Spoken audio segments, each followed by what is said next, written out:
Ah, great question. So there's different ways we can do this, right? One of the easiest ways is just walking. So walking is gonna definitely start activating that fat oxidation because it's a lower intensity steady state cardio, and it is considered cardio. Now, this is gonna be depending on how many steps you get per day. Typically, 10,000 is going to be a minimum. I know that sounds like a lot because that's 3 miles.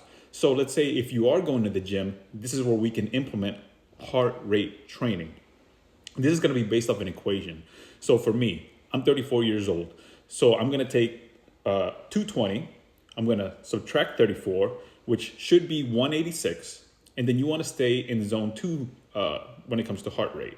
And that is 61% to 70% of your max heart rate.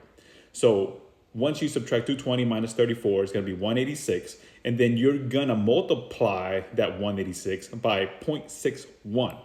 And you're also going to multiply that 186 by 0.70. And it's going to give you a range. And my range is between 111 to 130 beats per minute. So my sweet spot's between 120, 125 beats per minute. And if you don't have a heart rate tracker, it's a good gauge. Like if you're able to maintain kind of like a conversation, not fluid like I'm doing, but kind of like broken sentences. That's a good way of doing it, like 4 to 5 word interval.